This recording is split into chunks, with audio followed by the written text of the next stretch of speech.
Gel பண்ண போகிறோம் இல்லையா, ஜெல் பண்ணுறதுக்கு ஒரு மெயினான இன்கிரியன்ட் பார்த்தீங்கன்னா இந்த ஜெல்லிங் ஏஜென்ட் அப்படின்றது கார்போமர் தான். ஸோ இப்போ இந்த கார்போமரில் நம்ம ஒரு டிப்ஸ் பார்க்கலாம். என்ன அப்படின்னு கேட்டிங்கன்னா, இதை வந்து நம்ம ஒரு ஓப்பனான பாக்ஸில், அதாவது நார்மலாக ஒரு பாக்ஸில் போட்டு வச்சுட்டிங்க அப்படின்னா, அந்த பவுடர் அப்படியே கொட்டி வச்சுட்டிங்கன்னா அது இன்னும் ஒரு கொஞ்ச நாளுக்கு அப்புறம் அப்படி கெட்டி விழுந்துடும்.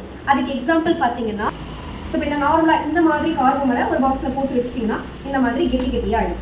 ஸோ எப்படி ஆயிடுச்சு பாருங்க. ஸோ இப்போ இது யூஸ் பண்ணக்கூடாது அப்படின்னா பண்ணலாம், தப்பெல்லாம் கிடையாது. ஸோ இது வந்து ஆக்சிடைஸ் ஆகுது, ஓகேவா? அதாவது கலர் எதுவும் சேஞ்ச் ஆகுதுன்னா யூஸ் பண்ணக்கூடாது. கலர் எதுவும் சேஞ்ச் ஆகலை அப்படின்னா இதை யூஸ் பண்ணலாம். பட் இது வந்து டிசால்வ் ஆகிறதுக்கு டைம் எடுக்கும். ஸோ நார்மலாகவே கார்போமர் வந்து பார்த்தீங்கன்னா அது 2 hours டைம் எடுக்கும்.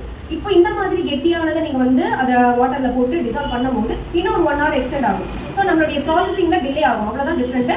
மற்றபடி யூஸ் பண்ணலாம். அதனால் என்ன பண்ணலாம் அப்படின்னு கேட்டிங்கன்னா, இந்த மாதிரி கார்போமர் வாங்கினதுக்கப்புறமா ஒரு ஏர்டைட் பாக்ஸில் கவரோடையே உள்ள வச்சிடுங்க. ஸோ இப்போ இந்த மாதிரி நீங்கள் கவரோட வச்சுட்டீங்க அப்படின்னா இது வந்து உங்களுக்கு கெட்டி விடாது. ஸோ எப்போல்லாம் நீங்கள் எடுக்கிறீங்களோ எடுத்து ஓப்பன் பண்ணி முடிச்சிட்டதுக்கப்புறம் உடனே இது என்ன பண்ணிடுங்க, லாக் பண்ணி வச்சுடுங்க.